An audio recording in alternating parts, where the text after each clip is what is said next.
nous devons écouter. Merci à la chorale. Je voudrais que nous puissions prendre la parole de Dieu.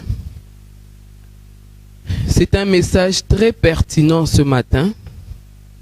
C'est vraiment très pertinent. Et je sais que cela va bénir une personne. Amen. C'est très pertinent comme je le dis.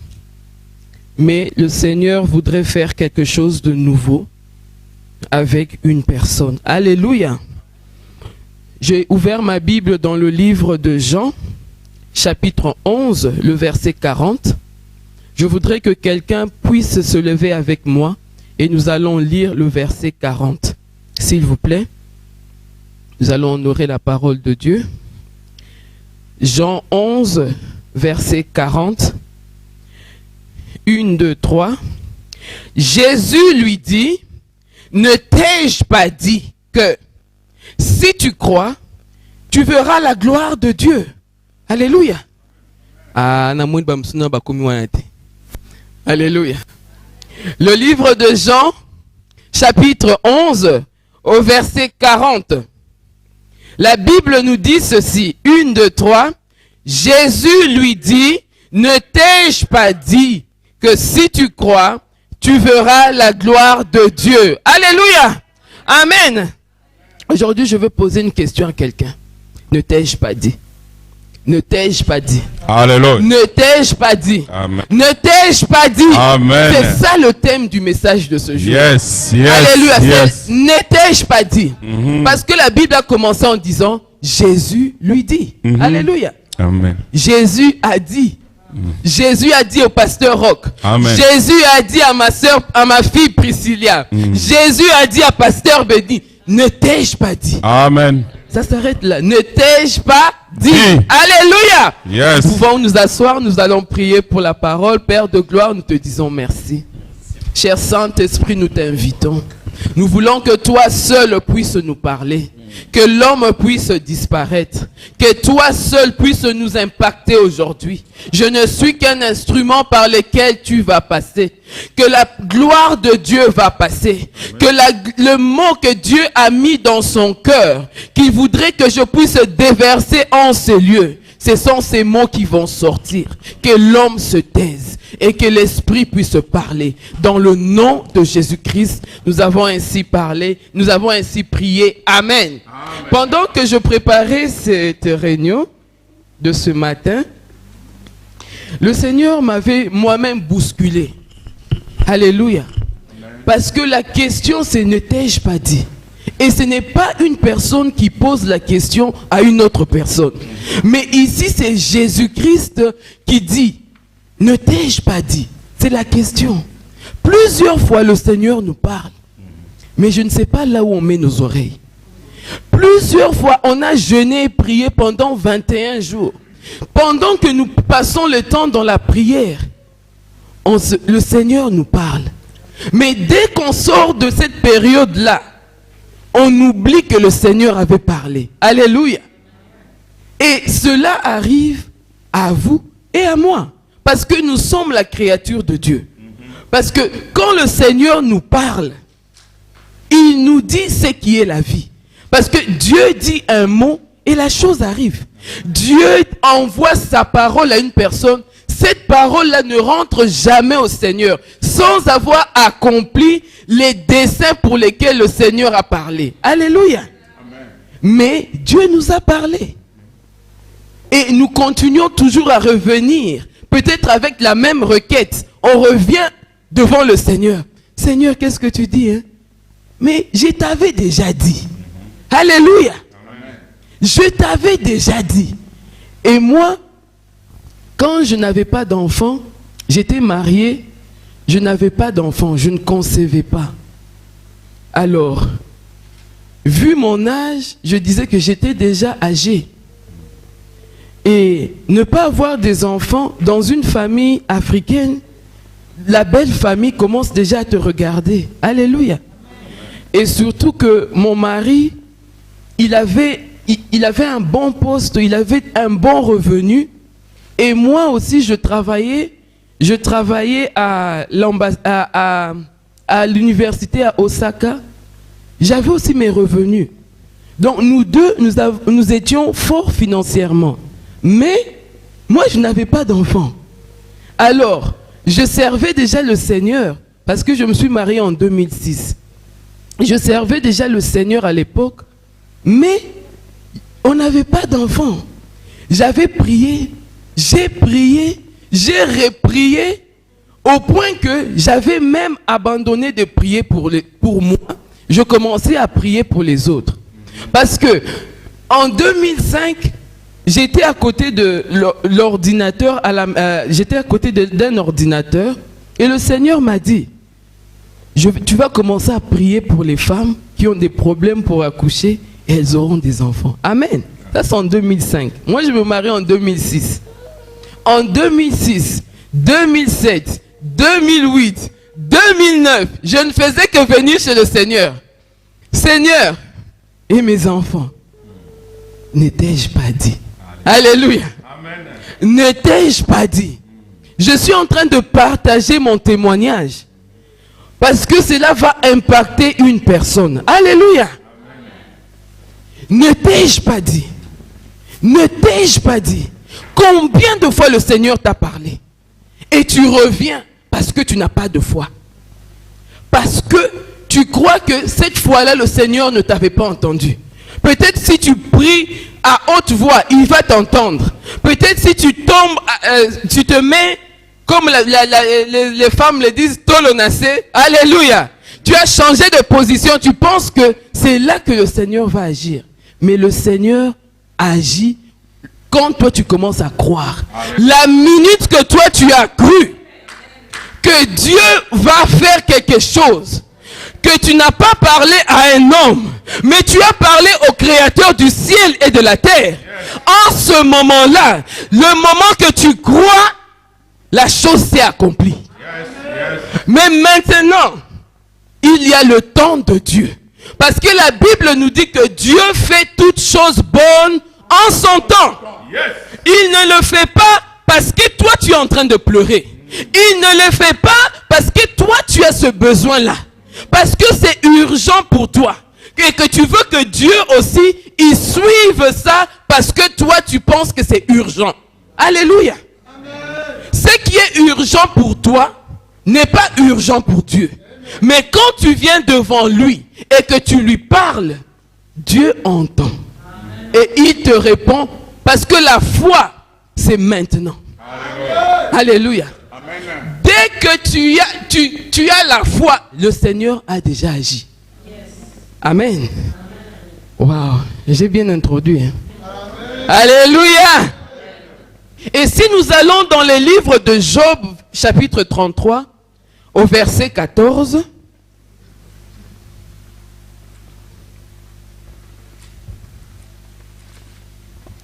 la Bible nous dit, Dieu parle cependant tantôt d'une manière, tantôt d'une autre, et l'on n'y prend point garde.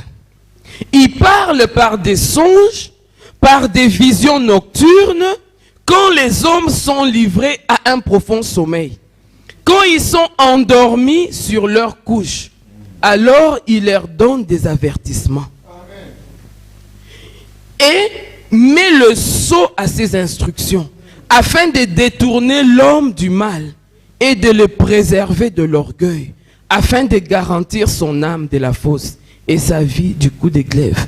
Bien-aimé, ne t'ai-je pas dit, Dieu nous parle par des songes, Dieu nous parle par des visions, Dieu nous parle par la nature. Tu peux avoir fait un rêve, par exemple, on te dit, ne pars pas à H&M, va à Zara. Quand tu vas chercher l'emploi, ne pars pas à H&M, va chercher l'emploi à Zara. Mais comme toi, tu as ton ami qui est à H&M, tu dis, ce sera plus facile pour moi d'aller déposer mon CV à H&M. Et maintenant, quand le Seigneur t'a parlé dans ces rêves-là, il t'a parlé à toi-même. Mais maintenant, toi, comme ta nature humaine est revenue, et tu dis, mon ami est là-bas, tu vas à H&M. Bien que ton ami ait ressources humaines, on ne te donne pas l'emploi. Et mais tu reviens maintenant. Seigneur, je t'avais demandé l'emploi, mais tu n'as pas obéi. Alléluia. Amen. Tu n'as pas entendu. Parce que le Seigneur t'a parlé dans ce rêve-là.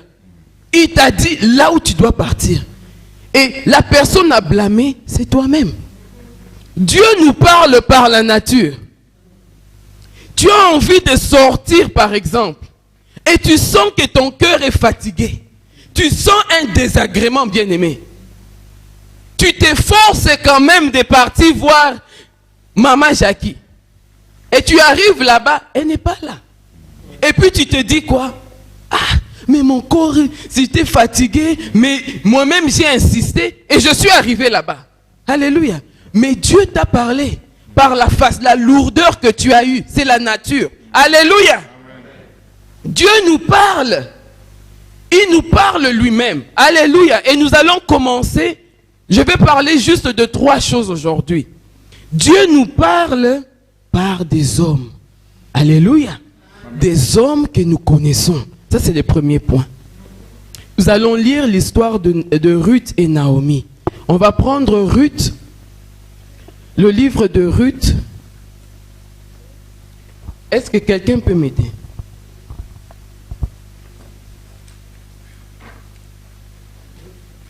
Ruth 3.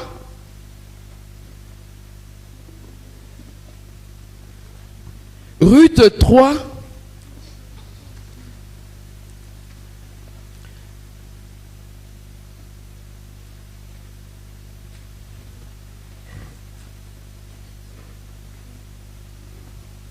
Ruth 3 au verset 3. Je lis au nom de Jésus. Amen. Lave-toi et oins-toi, puis remets tes habits et descends à l'air. Tu ne te feras pas connaître à lui jusqu'à ce qu'il ait achevé de manger et de boire. Amen. Amen. Vous voyez, tout le monde connaît cette histoire. Cette histoire, ça parle d'une femme qui est Naomi. Cette femme-là a perdu et son mari et ses enfants. Elle est restée seule avec ses belles-filles. Elle a dit à ses 2 belles-filles, aujourd'hui on va se séparer. Vous, vous repartez chez vous et moi, je m'en vais. Amen. Amen. Il y a 2 de ces belles-filles. L'une est partie, Orpa. La deuxième, c'est Ruth, elle est restée. Elle a dit, moi, je vais connaître ton Dieu. Sûrement que cette belle-mère-là, elle vivait bien avec Ruth. Alléluia. Amen. Elle avait des bonnes relations avec Ruth. Et nous pouvons dire que quand Ruth a dit, moi je voudrais connaître ton Dieu, c'est parce qu'on a vu les fruits dans la vie de Naomi. Amen. Amen. On ne s'attache pas facilement à quelqu'un, à moins qu'on ait vu quelque chose dans la personne. Surtout que les maris étaient déjà partis. Ruth ne pouvait plus produire un autre enfant qui va grandir et qui va encore venir épouser Ruth. Alléluia. Amen.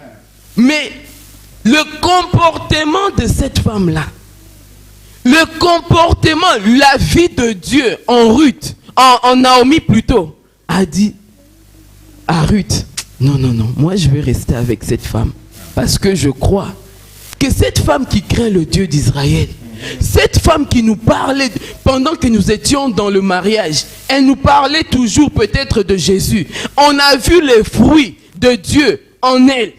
Et elle me demande de partir. Moi, je ne pars pas. Amen. Amen. Je vais rester avec cette femme-là. Alléluia. Et dans le livre de Ruth 3, on a dit ceci. Ruth, toi tu vas... Naomi a dit, Ruth, toi, pour attirer cet homme-là, tu dois faire quoi? Écouter. Amen. Tout ce que moi je vais te dire. Parce que pour devenir une femme, on a besoin d'une autre femme. Amen. Amen. Oh. Yes, yes. Tu ne peux pas quitter le stage d'une fille, devenir une femme sans être passé par les mains d'une autre femme. Naomi était une femme. Elle est devenue une belle-mère. Ça veut dire qu'elle a eu de l'expérience.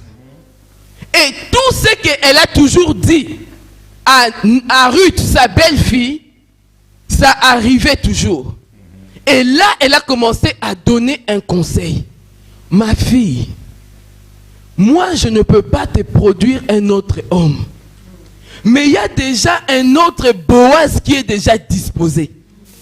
Et moi, je ne voudrais pas que tu aies une bénédiction seulement comme ça. Parce que la Bible nous dit, la bénédiction de l'Éternel ne s'accompagne d'aucun chagrin. Elle enrichit, elle ne s'accompagne d'aucun chagrin. Toi, tu es avec moi. J'ai vu ton comportement. L'aisance que tu as là, je voudrais que ça soit Boaz. Un homme qui va t'emmener en haut. Un homme qui ne va jamais te laisser. Comment on peut faire? Moi, je suis la femme. J'étais une femme et je suis devenue ta belle-mère. Et en ce moment, je te parle, je suis comme ta maman. Alléluia. Vous savez comment les mamans savent tirer les oreilles? Elle a dit, lave-toi. Lave-toi. Oigne-toi.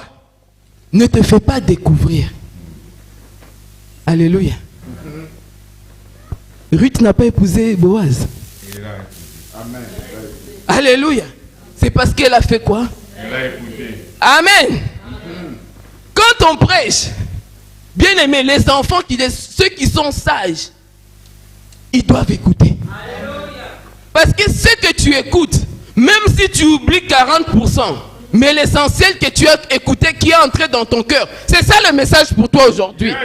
Alléluia. Yes. Dieu peut nous bénir. Dieu peut nous parler par une autre personne, par un homme. Alléluia. Par une femme. Mais il ne faut pas écouter le conseil de tout le monde. Parce que si toi tu es toujours avec des gens, tu ne connais même pas sa moralité. Moralité zéro. Alléluia. Amen. Maintenant, je ne dis pas que les femmes célibataires, hein, je ne critique personne. Mais une femme mariée, elle doit avoir des amis mariés et des femmes mariées qui ont de l'expérience plus que elle. Alléluia. Amen. Il ne faut pas seulement être avec des manzoïnzonzo. Alléluia. Alléluia. Des gens qui ne t'apportent rien. Des gens qui ne te disent que des bêtises. Comme lui t'a fait ça, toi aussi prouve-le comme ça. Comme lui, il t'a pas donné l'argent. Aujourd'hui, moi je connais quelqu'un qui a fait ça. Son mari lui a donné 50 francs. Bien aimé, pour elle, ce n'était pas suffisant. Elle a pris 25 €. Elle a mis sur l'assiette de riz. Elle a couvert. 25, elle a mis sur l'assiette où c'est supposé avoir les repas. Elle a couvert. Elle a bien fait la table, elle a mis de l'eau. Quand son mari est revenu, bon appétit, bon appétit. Elle est aussi venue s'asseoir à côté du mari. Oh, serre-toi, moi je suis déjà à côté de toi, serre-toi toi-même. Le mari ouvre le couvercle comme ça, 25 €. Il dit, mais c'est quoi ça? Ouvre ici, 25 €. La bagarre a commencé. Maintenant, toi, un ami comme ça, une femme comme ça, c'est avec elle que toi, tu veux t'approcher. Dieu ne va jamais vous parler. Dieu ne va jamais te parler pour te conduire à rencontrer Boaz. Au contraire, ce sera des coups et puis tu vas aller chez les femmes seules. Alléluia. Il faut savoir avec qui écouter. Elle-même, si elle n'est pas un exemple dans sa maison, ne l'écoute pas. Sûrement que Ruth avait bien saisi comment vivait Naomi. C'est comme ça qu'elle a eu la bénédiction de Boaz. Alléluia. Amen. Dieu nous parle par des hommes. Le deuxième point. Dieu nous parle par ses serviteurs. Alléluia. Amen. Oh. Yes. Vous ne croyez pas aux serviteurs? Amen. Mais ce sont les serviteurs de Dieu, non? Dieu nous parle par les serviteurs et c'est comme si vous n'êtes pas convaincus. Yes. Amen. Amen. Amen. Dieu nous parle par les serviteurs. Moi, mon mari a été converti, il a donné sa vie à la réunion des femmes. Alléluia. Yes. Ce n'est pas à la réunion des hommes. Alléluia. Donc, toi, quand tu regardes déjà que c'est une femme qui va parler, tu fermes les oreilles. Tu dis, je viens seulement pour marquer la présence. Tu es en train de perdre ton temps. Quand tu vois que c'est ton pasteur, parce que ton pasteur, il va te donner les disques demandés. Il te conduit à l'erreur. Mais Dieu parle par des serviteurs. Amen. Ces serviteurs, les serviteurs de Dieu. Amen. Amen. Moi, il y avait une femme qui m'avait donné comment ça s'appelle en français? Elle m'avait donné une prophétie. Donc, quand elle a commencé à donner, j'ai d'abord commencé à la regarder. Maman, si ce n'est pas l'Esprit de Dieu qui te parle, il faut faire attention. Parce que quand on parle de la part de Dieu, vous allez voir qu'il y a quelque chose qui te donne la paix. Ça vient de la parole de Dieu, la Bible. Alléluia. Donc nous devons faire très attention. Yo kaka bat baloba. Mais serviteur il faut choisir qui écouter. Il faut choisir les serviteurs. Tu vois qu'il craint Dieu. Là où, par exemple, je donne l'exemple, la gloire et la grâce. Moi, je connais pasteur Béni. Je connais pasteur Roch. J'apprends à connaître pasteur Narcisse. Alléluia. Et quand il me parle, je vais mettre l'oreille. Amen. Parce que Dieu parle par ses serviteurs. Amen. Le livre de Rois, 2 Rois, chapitre 5, 10 à 13. C'est une histoire qu'on connaît. Mais je voudrais la lire pour une personne. La Bible nous dit ceci dans le livre de 2 Rois. C'est l'histoire que nous connaissons. Naaman, chef de l'armée du roi de Syrie, jouissait de la faveur de son maître et d'une grande considération, car c'était par lui que l'Éternel avait délivré les Syriens. Mais cet homme fort et vaillant était lépreux. Amen. Amen. Naaman, il est fort et vaillant. Mais il a une condition. Il est lépreux. Malgré tous les qualificatifs qu'on lui avait donnés. Naaman, danger. Hein? Naaman est comme ça. Hein? Naaman, il est fort. Une seule gifle, tu vas t'écrouler là-bas. Donc il est fort et vaillant. Mais il avait une condition qu'il avait retenue comment? Lépreux. Mais dans la maison de Naaman, il y a une servante qui est là. Et c'est cette servante-là qui a dit, on n'a pas parlé de la femme de Naaman, mais sûrement la femme de Naaman, elle traitait bien les esclaves. Yes. Alléluia. Bien aimé, il faut savoir vivre avec les gens. Amen. Alléluia. Amen. Il faut savoir vivre avec les gens. Parce que derrière une seule personne, il y avait un grand serviteur. Yes. Maintenant, toi, tu la prends seulement esclave. Tu vas déjà rater la bénédiction. Parce que toi, tu ne sais pas vivre avec les gens. Tu minimises tout le monde. Cette femme-là, avec des parfums de Aldi, moi j'achète mes parfums à Paris XL. Mais ces parfums de Aldi, parfums de XL, Paris XL, ici Paris XL, c'est parfum, non? Est-ce que ça a changé de nom? Non. Alléluia. Elle met les habits de Ziman là. Elle part choisir des habits à Ziman. Moi, je m'habille en Prada. Je ne peux même pas m'approcher d'elle. Parce qu'elle est plus petite que moi. Regarde-moi comment je suis. Regarde elle comment elle est. Oh, bien-aimé. Jupe de Ziman. Jupe de Zara. Jupe, non? Alléluia. Alléluia. Si tu as l'habitude de minimiser les gens, tu vas rater des bénédictions. Amen. Tu vas rater des bénédictions, bien-aimés. Tu crois que... Moi, je vais vous raconter une histoire. Vous connaissez le PDG là de Facebook. Un jour, il était parti au Nigeria. Et le matin, il a demandé à sortir. Et il avait sa garde qui était comment? Éparpillée parce que lui, il courait. Il était parti faire le jogging. Et ces jours-là, tellement il était parti un peu plus loin, et et il ne voyait plus ces gens qui étaient de loin aussi. Il y a eu un jeune Nigérian aussi qui était en train de faire le jogging. Maintenant, il vient, il lui pose la question. C'est par où que je peux revenir pour arriver une sortie demandée? Parce qu'il était perdu. Alors le jeune Nigérien qui le regarde, il lui dit, je te connais, je te connais, je te connais. Après l'avoir indiqué, il dit, Marc, tu ne vas pas me laisser comme ça. Moi, je vais te suivre, on va jogger ensemble. Aujourd'hui, c'est lui qui représente Facebook du côté de l'Afrique, de cette Afrique-là, côté de Nigeria. C'est lui le représentant, donc tous les dossiers tombent sur lui. C'est parce que toi-même, quelqu'un te dit, mademoiselle, donne-moi un peu, indique-moi un peu. Ah, vous aussi. Moi, je suis pressé. Oh. Même une seconde pour te mettre debout, ça fait quoi? Si tu es déjà en retard, même si tu cours, tu es déjà en retard.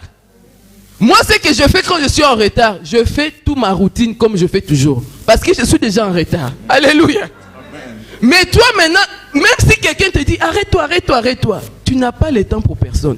Déjà, tu regardes la personne qui t'a fait arrêter et tu ne sais pas, oh, c'est le pasteur béni que de la gloire. Alléluia. Amen.